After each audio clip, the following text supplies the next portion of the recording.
So, at this juncture, I am going to explain or introduce to you the GRASP model that our group made. So, for the part of goal, ang pangkatang gawain na kinakailangang makamit ng mga mag-aaral ay ang paggawa ng sariling pabula na kung saan ay nakikita ang ilang kultura sa Mindanao. Pagkatapos, gagawan ito ng animated video na siyang ipapaskil sa online platform kagaya ng Facebook at YouTube bilang pinal na kahingian ng asignaturang Filipino sa Baitang Pito. So the goal for this GRASP model is the student will be asking to make their own pabula using the animated video. And that particular animated video will be posted online through the different platforms such as Facebook, YouTube, Instagram, and so on.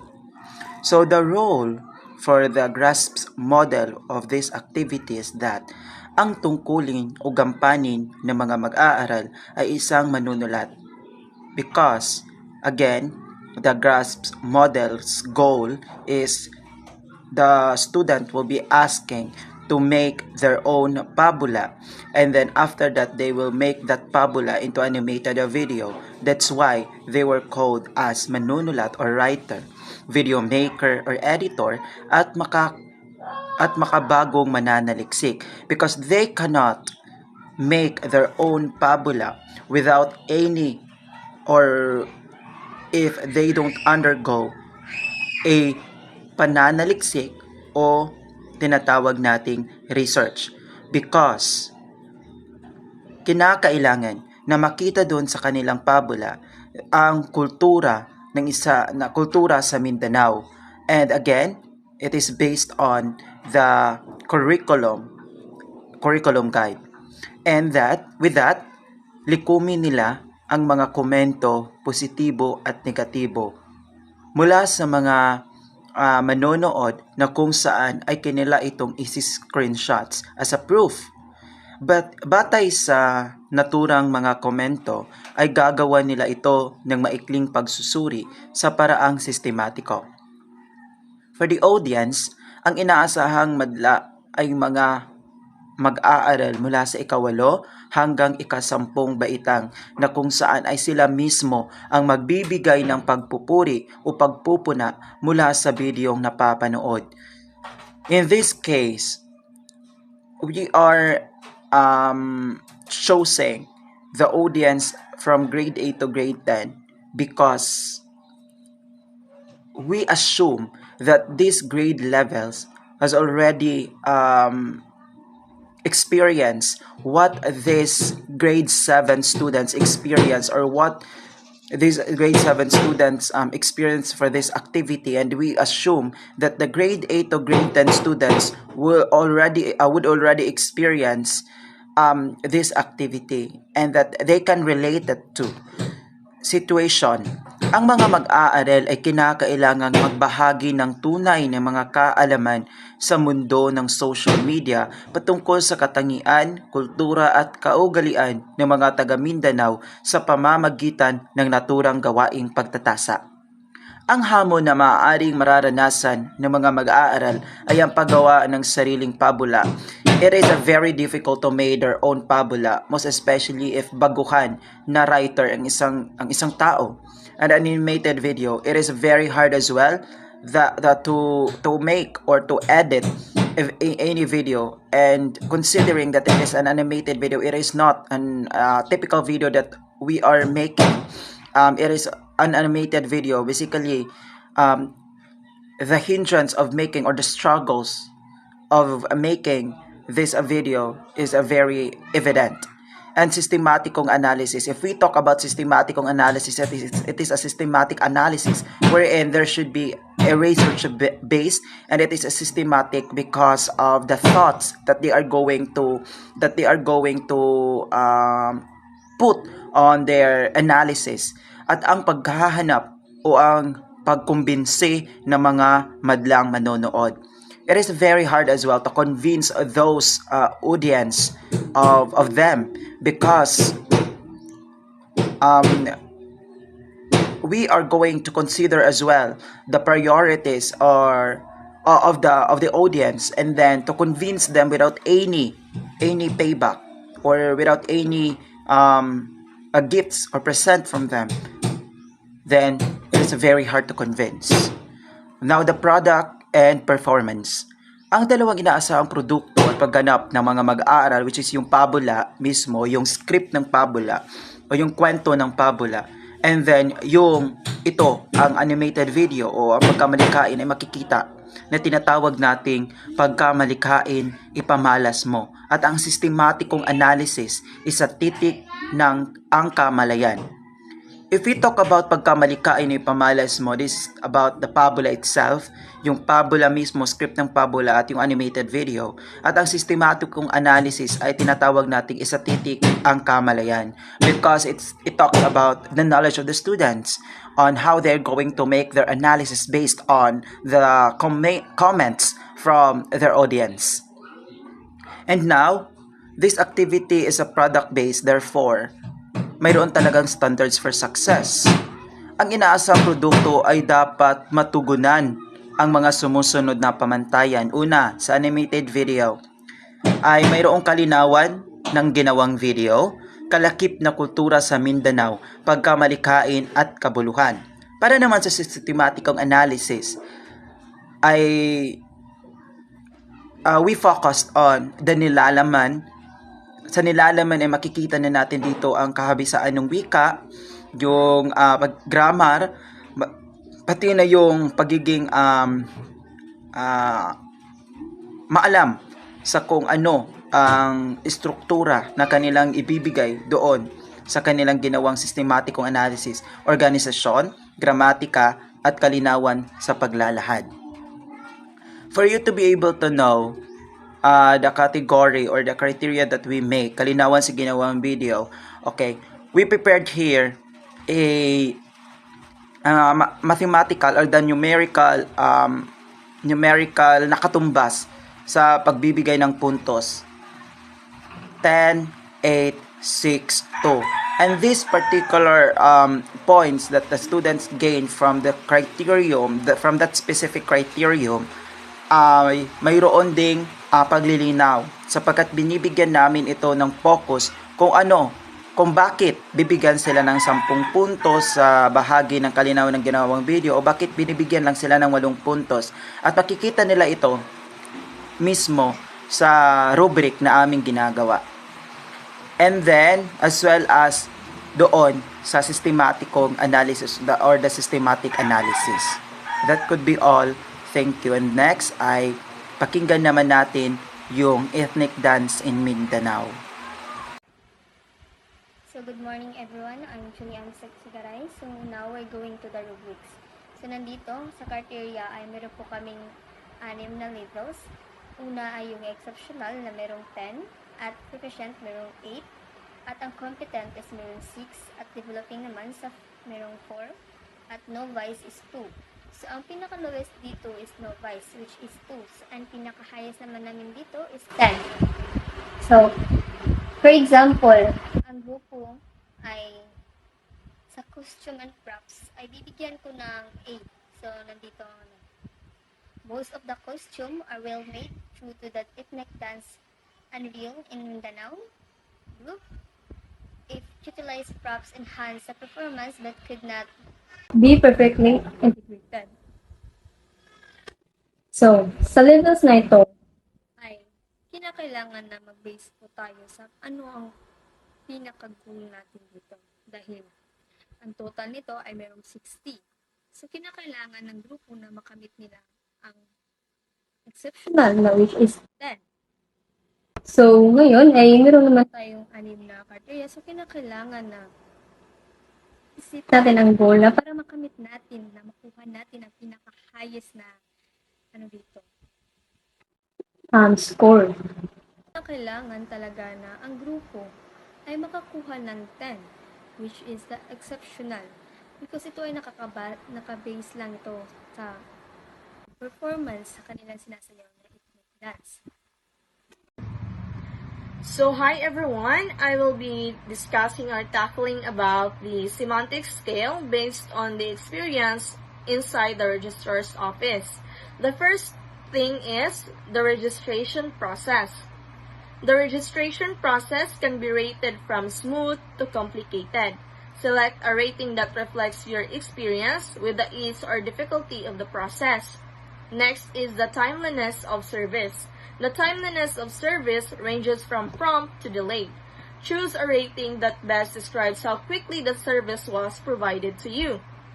Next is stop knowledge and assistance. Stop knowledge and assistance are measured from knowledgeable to inexperienced. A person should indicate your experience with competence and helpfulness of the staff. Next is communication. Communication can be evaluated from transparent to ambiguous. Rate how clear or confusing the communication was during your interaction. Next is problem resolution. Problem resolution effectiveness ranges from effective to ineffective. Select a rating that reflects how well your issues were resolved. Next is waiting for hours without any assistance or updates. The level of attentiveness is measured from attentive to neglectful. Rate your experience based on how well you were attended during the long waits. Next is long queues and slow service with frequent system errors. Service efficiency can be rated from efficient to inefficient. Choose a rating that describes the efficiency of the service, considering factors like queue length and system reliability. Next is seamless experience and knowledgeable staff and personalized support. The overall experience quality ranges from exceptional to mediocre. Indicate your experience with the seamlessness, staff knowledge, and personalized support provided. Next is unresponsive staff and prolonged delays with no resolution. Staff responsiveness is measured from responsive to unresponsive. Rate your experience based on the responsiveness and efficiency of the staff in resolving the issues. Next is minor inconveniences such as delays in document processing. The smoothness of the process can be rated from smooth to disrupted. Select a rating that reflects any inconveniences such as delays in processing documents. So that's all for the semantic scale.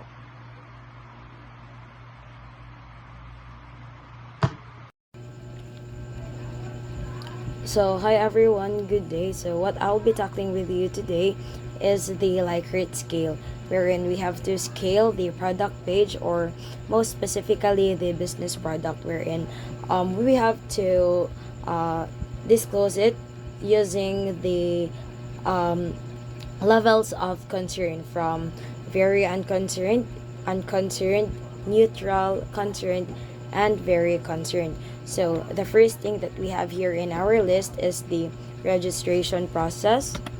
Next is the uh, timeliness of service, then staff knowledge and assistance. Then we also have here the communication, or or was it clear or confusing. Then next is the problem resolution. Then the waiting for hours without any assistance or updates. Then the long queues and slow service with frequent system errors. Then we also have here the seamless experience with knowledgeable staff and personalized support. Then the unresponsive staff and prolonged delays with no resolution. And lastly, the minor inconveniences such as delays in document processing. So that's all for what we have here in the Likert scale. Okay, at this point, I am going to discuss to you the checklist that we made. Specifically, it's all about before leaving the room. And this checklist has 2 points or remarks, which is the yes and no. And the job of the student is to check the yes or no based on the questions that we are making or that we are putting in each number. So first question is, did you clean up your workspace? And second is, do you organize your materials and belongings? Did you return any borrowed items to their proper place? Did you dispose of trash in designated bins? Next, we have, did you check that all electronic devices are turned off? Did you close and secure windows and doors? 7. Did you turn off lights and air appliances if applicable? If there's an appliances for the classroom, then it should be applicable. Did you check the floor for any personal items or belongings? Next, did you ensure all personal items are taken with you? 10. Did you return any classroom materials to the designated locations? Next, for the number 11 up to 20 is first, did you check the board or screen for any announcements or assignments? It is a very important as a student. Next, number 12, did you gather any handouts or materials provided during the class? Next, did you sign out or complete any attendance requirements? Did you say goodbye and thank you to your teacher or supervisor? Did you want quietly if the teacher was still speaking or providing instructions? Did you check the time to ensure you were leaving early? Did you respectfully exit the room without disrupting others? Did you follow any specific procedures or rules for leaving the room? Did you close the door gently behind you? Did you proceed to your next destination quietly and responsibly? Okay, for this checklist, we are asked the ILS students to as our respondent for this. And then I am happy personally to know that there are most of the ILS students based on the recipient that we are asking to answer this checklist are very responsible. They really do or they really did their job as a student, and then hindi na sila kinakailangan pa na pagsabihan because their mind already set for the responsibilities, for the things that they should do before leaving the classroom, and I am very happy for that. And this checklist aims to make or to discipline the students as well, for them to be able to know the right and the good things that they should do before leaving the classroom. Because as what I personally observe as well, based way back when I was in high school, specifically senior high school, because I am from a private school, and those and my classmates, some of my classmates are very irresponsible. They live in the classroom parang wala lang, like kahit nakikita nila na madumi yung sahig, pinabayaan lang. Kahit alam nila na hindi pa nila naipasok dyan sa bag nila yung mga gamit nila, pinabayaan lang at bibili na sila nung kinabukasan. Ganyan. And I feel so bad because ang mga kagamitan na kanilang natatanggap mula sa kanilang mga magulang ay pinaghirapan. And with this, it is important that we are going to discipline our students. And I think this checklist, even if we only gather the data from the ILS students, but those recipient or respondents that we are asking for to answer this checklist is ma-recall nila sa kanilang isipan that the things that they should do the moment they will read the question, kasi magkakaroon sila ng self-reflection. And I think this checklist is very important. It is a very relevant nowadays, and I know it is a very effective as well. Thank you so much. And the next thing that I'll be talking with you is the parent-teacher conference form. wherein the first form that I will be presenting is the form based from the teacher. So in this form, what we have here is that these are the qualities or the strengths and weaknesses that the teacher saw in the student. So we have here that the child has focus and always pay attention. They have to check if it is a yes or a no, and they also have to write their remarks. Then the child participates in classroom activities. Child respect others. Child has a positive attitude. Always do his or her homework. Child practice independence. Child is friendly. Child asks help if needed, and child is good in taking exams. So basically, these check marks will be based from the teacher's observation. That's why the teacher has to write there the name of the student to know or to serve as a basis or indication whether who is the person that the teacher is referring to. And next, as part of the teacher's assessment, we also have here the current scorecards per subject, wherein the teacher has to input the things or that he or she calculated based from the performance of the student throughout, may it be from first quarter, second quarter, third quarter, and the teacher also has to put a remarks wherein that serves as an indication whether the student will pass for the next, or that serves as an indication whether the student is qualified for the next school year.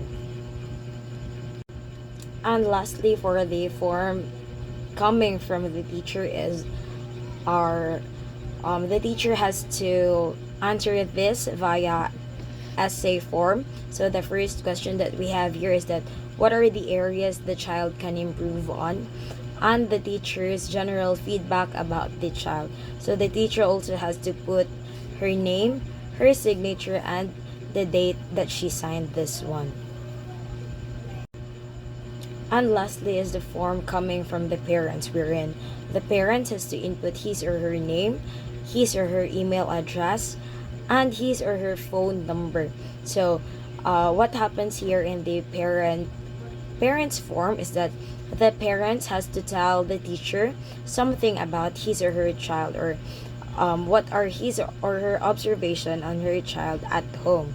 So, and if they have any questions, feedback, suggestions, they may also share it down, or they may also share it via writing it, so that the teacher knows on what he or she has to expect with her student, or what are the things that she can and she cannot do with the student.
Kasi yung coach namin sa women's volleyball sa ating campus ay in-approach ako na baka pwede daw ako mag-invite ng mga kakilala kong mahilig mag-volleyball. However, wala kasi ako mga kaibigan na sporty. Lahat sila nakatutok sa kanilang ACADS. And now, I see you. May nagtulak talaga sa akin na invite ka para sumali sa aming team. Ha? Ako? Yung may pasasalihin mo ako sa women's volleyball sa campus natin? Exactly. Nakita ko kasi na magiging magaling ka na atleta. You're not just bringing yourself along in this competition, but dala-dala mo ang buong campus. Naps naman, bakit mo naman naisipan ako i-invite mo? Eh kasi, I saw something in you. Nakita ko kasi na pwede kang maging atleta. Ako? Teka, mali ata ka nang akala, hindi naman ako sporty. Okay, ganito na lang. Ipagpalagay natin na malapit ka ng graduate. Di ba kailangan natin ng scholarship para makagaan-gaan sa tuition natin? Oo, pero bakit napausapan natin ang scholarship na yan? Ganito kasi yan. Once you are an athlete, maraming mga school ang mag-offer sa'yo ng scholarship, lalo na kapag ikaw ay isang varsity. Hindi mo na ako mag-decide ha, magpaalam mo na ako kay Itay. Baka kasi naipatuwa ng pag-aaral ko dito. O sige, bibigyan na lang kita ng contact number at tawagan mo na lang ako kung kapag-decision ka na sumali sa amin. Sige, Tia. Thank you!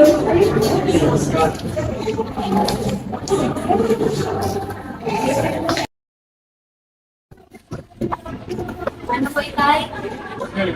Paano kasi yun? Maitan ba? Tapos po, Itay. Ano nangyari sa mata mo? Bakit ang taklay mo yun? Ay, kasi ako sa iyo. May gusto ko yung invite ko sa akin, sa kanya ko sa akin, sa amin. Pero wala ko pinapapaalam ko sa iyo. Eh, medyo nagkakami pa kailangan ako dyan. Pero, nakita ko yung gusto mo. Kaya sa mahal mo, huwag na tiba. Pero, papangako mo sa akin na hindi mo ako kung magdaanan mo. Talaga ko ito eh. Alam mo tunay ng mga ko sa hindi ko wala na pag-aaral ko. At the same time, magsasakay ko mga kung naka-aspecta.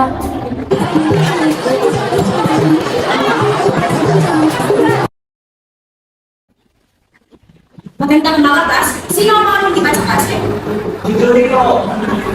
Na naman, pansin kong palagi na lang siya lumilipan sa ating klase. Ganito rin ba siya sa ibang mga klase nito? O baka sa subject ko lang siya ganito? At pakinanong na rin sa kanya kung may malaanan ko ba siya sa buhay niya. Tsaka nga pala class, pakisabi sa inyong mga magulang na kami ay magkakaroon ng parents, teachers, assembly sa susunod na linggo at aking inaanyayahan ang kanilang mga presensya na may makadala sila sapagkat napaka-importante ng aming mga tatalakayin hingil sa inyo kanilang mga anak o aming mga estudyante na may maanyayahan sila at na may sila ay makadala sa aming parent, teachers, assembly. O sige, class dismissed. Paalam sa inyong lahat at maraming salamat sa pagdala. Isang magandang hapon sa inyong lahat, mga magulang. Ako po ay sobrang natutuwa sapagkat kayo po ay manalo sa ating assembly ngayong araw kung saan ngayon po ay mag-uusapan natin ang mga naging presentasyon ng inyong mga anak at pati na rin naman nilang mga attendance, mga attendance staff at kung ano pa man ang maaari natin pag-usapan hinggil sa inyong mga anak at pati na rin sa kanilang presentasyon dito sa loob ng aral. Hindi na naman po hinggil sa inyong mga anak, pero po tayo mga estudyante dito sa ating klase na sobrang po kami nagpoproblema sapagkat yung iba po sa kanila ay hindi na pumapasok sa kanilang mga ibang subject at pipili na lamang po yung mga pinakasunod nila. May iba rin sa kanila na sobrang baba ng mga mata sa kanilang mga periodical exams at kumata ng priorities na ibinigay sa kanila ng ibang mga pro.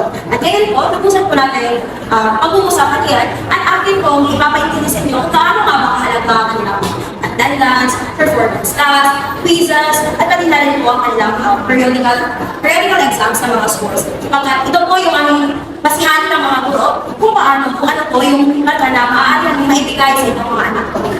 Maraming salamat po sa inyong madalo para sa ating parent teachers assembly ngayong araw. At naway na po sa inyo naiintindihan kung bakit po napakakailangan natin ng inyong presensya, lalo-lalo na po yung presensya ng inyong mga anak at lalo-lalo na rin po sa inyong pagbabay sa inyong mga anak patungo sa kanilang buhay, patungo sa kanilang profesyon na kanilang nais na makanta. At bago po yan, maaari ko rin ibang may patawag muna sa ginawang mga beses pagkatapos po ng ating assembly sapagkat tayo po ay may pag-uusapan. Magandang araw sa inyo, ginawang beses. Maraming salamat po sa kagat kayo po ay nakadalo. At isa rin po kayo sa mga magulang na kailangan po kami lang makausapin. Alam naman po dito hindi po na yung anak ay sa student at hindi po sa mga araw. At ngayon po, may malaking concern po kasi hindi po kay Julie. Hindi na po kasi siya masyadong pumapasok sa aralan. O kung minsan, kapag pinapasok po siya sa ibang subject na po, ano po ba Sa totoo lang po, ma'am, yung po yung medyo na-worry ako sapagkat alam mo naman po ba na sa Pinoy ay kapag sa pag-aaral. Pero dumating sa punto, nagpaalam siya sa akin dahil pinaglalaan ko siya sa pinagsasabi ko sa campus. Siyempre, nagkaroon lang na sinabihan ko siya na huwag sana. Pero dahil gusto niya, sinabahan ko siya. Pero hindi naman ako magkulang na pagsabitan siya na hindi kakalitaan, hindi pagkakalaan ng yung pag-aaral. Dahil sa pag-aaral. At sinabi niya sa akin, nakalaman niya yung balance. Kaya sa mga ating So, gusto lang po pala sa sinisigil mo sa sa totoo lang po ba, hindi pa siya nagsinari around 4 or 3, nakuwi na siya sa bahay. At nakikita ko na natara siya ng mga mahal niya, natara siya ng pagkakalali. Minsan po, ang ino siya sa akin na mapagiging siya na laptop kung yung galing daw na ito sa daanan. Lately lang, mga sa akin ano siya, Julie! Tay! Ano yung nabalitaan mo? May problema ka sa pag-aaral mo? Sa pala, Tay? Oo. Nag-text sa akin yung teacher mo na magkaroon kami ng turo. At nakipag-usap siya sa akin, marami ng bagsak na gano'n. Hindi naman nakakapasok naman po. Bakit sinabi ng teacher mo na hindi ka pumapasok? Yan! Yan yung naging problema, di ba? Sinabi ko na sa'yo na hindi ka sasalitan sa women's volleyball na iyan. May nag-aaral ako na baka makitaan yung pag-aaral mo. Kaya, pero marami bagsak. Ano na lang ang nangyayari sa future mo? Julie, hindi mo ginamit ang utak mo. Sinabi mo sa akin na kaya mo i-balance yung sports at saka yung pag-aaral mo. Ano? What have you done? Nagdahil sa volleyball na yan, may talaga nasisira niya yung pag-aaral mo. Ano na lang yung nangyayari sa pangarap ko para sa'yo? Doon ka ba naman sana mag-aaral sa US dahil nandun yung mga pinsan mo, nandun din yung mama mo, yung auntie mo, sila yung magpapaaral sa'yo doon. Gusto ko po magpapagpapagpapag. Simula ngayon, bawal ang volleyball. Tay! Magkipag-usap ako sa coach mo. Sige, ganito. Kung ayaw mo na matanggal dyan sa volleyball na yan, patigyan mo pag-aaral mo. Pero kung ako yung masusunod, papahindukin kita sa volleyball na yan. Sa ayaw at sa gusto mo. Is that clear? Buti naman, Julia, pasok na ako dito sa akin kasi masaya ako sa mga nakita nila huli at nabuhay mag-participate ka na huli sa ating mga klase o sa ating mga klase. Pasensya na po, teacher.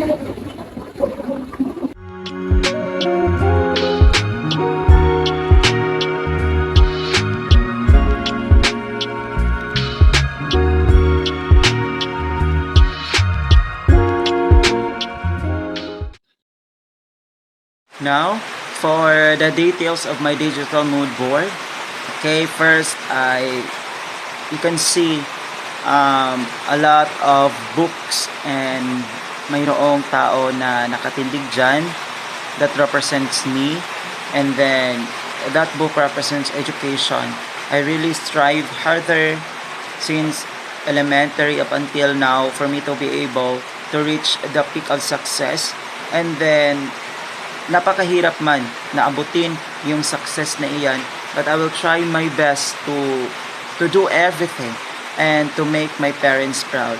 And then sa ibaba naman na bahagi ay may picture o larawan ng aking mga magulang. That's my father and my mother, and I put there a word, strong foundation. I consider them as my strong foundation for me to be able to be strong as well. And then they are my foundation because they are my strength.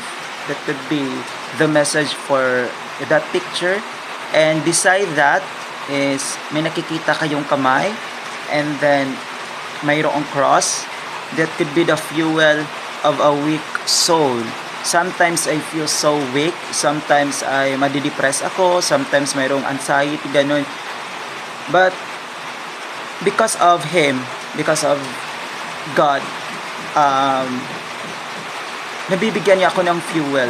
Sa panahon na ako ay mahina, I can really feel na nabibigyan niya talaga ako ng fuel for me to be able to have an energy every day, not just for academic aspect but also the way I face the struggles, the way I face the things that I am going to do. Next is the above to that picture is me and my classmates. Yes, and I am doing that I am doing that teaching demo, and that represents me that as a future teacher, I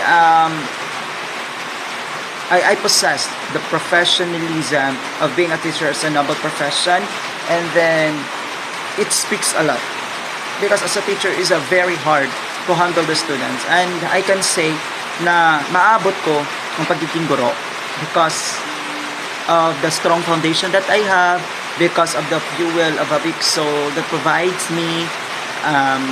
Next, it says that the source of knowledge. So I considered myself as a source of knowledge because as a teacher, we are the foundation of everything. We are the builders of the nation. And through that, I considered teachers as source of knowledge, not just in academic knowledge I am talking, but the knowledge of the students, the way they are going to face the world, the way they are going to carry the struggles or burdens within them, or along the way of their journey as well. Next is mayroong nakalagay dyan na parang mga kulay, color of blocks, color of blocks or squares. Inilagay ko dyan yung maitim sa itaas because it represents dark hours. Darkest hours is sometimes I can feel that in a way nga makikita ko ang aking sarili na mahina, makikita ko ang aking sarili na doubtful sa aking capacity as an individual. And then, because of that, I consider that as a darkest hours. But, regardless of those darkest hours that I am experiencing, alam ko na mayroon ding light na makikita because of the picture below him, below on it, like katong mayroong kamay na mayroong cross. And then next I put also a golden heart. Bakit ko nasabi or bakit ko inilagay dyan ang golden heart? Because as a student, as a future teacher, as a servant of him, and as a public servant of the people as well, and as a son or as a son of our family, these are 5 responsibilities that I am holding up until now is very important, that I am going to possess a golden heart that can give to those people hope, and for them to be able to feel that they love. And I want to use myself as well na makikita nila ako na mayroon pa rin mga tao na nagmamahal sa kanila. There are a lot of people who cares for them, and then I want to possess a golden heart because of considering of my struggles in life. And then I want to use myself as well na blessing for the others. And I put as well my favorite quote from Philippians chapter 4 verse 16.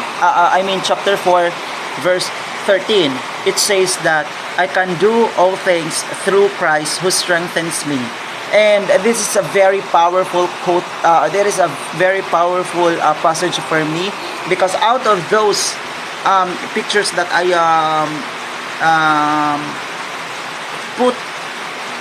am putting there on my mood board, those are nothing without him.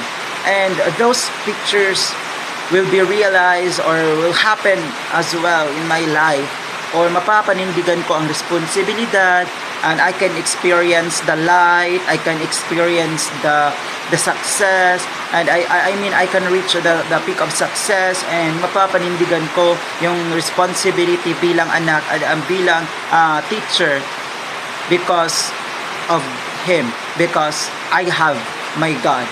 So those are the pictures that I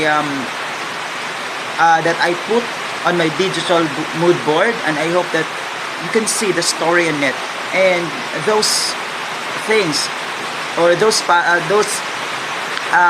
positive things that happen in me because of him, and those negative events in my life, I am learning to embrace it. I am learning to accept it, because life is not as challenging as it could be kapag walang challenges, and those challenges must be embraced and use those, and I will going to use those challenges as my strength, because I can do all things through Christ who strengthens me. Thank you so much. So, sa aking mood board naman is, una ay nilagay ko dito ang isang layout ng guro na sumusuot sa kanyang uniform. Kasi kapag nakikita ko po ito, ay ma-inspire talaga ako na magiging isang guro someday. And pangalawa is yung quotes, which is that slow progress is better than progress. Stay positive and never give up. Kasi every time na makakita po ako ng mga quotes, ay ma-inspire talaga ako. Like, kailangan ko talaga, ano talaga sa aking utak, na kailangan ko talaga na magsikap para lang makamit ang aking mga pangarap. At pangatlong picture naman ay yung babae na katalikod na nagsuot ng kanyang tungga, which is nakasuya kayo siya, pero someday makakasuotin ako nito. At dito naman sa taas is may isang tao na nakatayo, which is nire-reflect ko ang aking sarili na ako ito. Like, step 1, step 2, like sa isang hakbang is meron na yung proseso na para makamit ang success. So, yan. So, good day everyone. I will be discussing about the mood board and what picture I include or what mood I include in my mood board. The first is, you can see that there is a happy relationship. Of course, I want to have that kind of relationship. Next is a girl wearing a toga. And yes, of course, I want to graduate. And next is traveling the world. Next is teaching, because that is my passion and I really wanted to graduate with my course. And next is a happy and complete family. That's all. So hello once again everyone. So today I'll be discussing about the mood board that I made. So what's my status this semester? So currently this semester is such a roller coaster ride for me, as I am currently a pre-service teacher, and as well as I entered into politics. That's why it makes it more complicated for me on my part, as I have to juggle being a student leader, not just at school but also in my community. But the good thing is I have my family here with me, which is actually shown in my mood board. And what are my plans or what are my dreams is really to pass the board exam, to travel, and of course currently I am together with my classmates. We're currently doing our best to achieve our goal today, which is to graduate in college. So yeah, as what I've said here in my mood board, to just trust the process.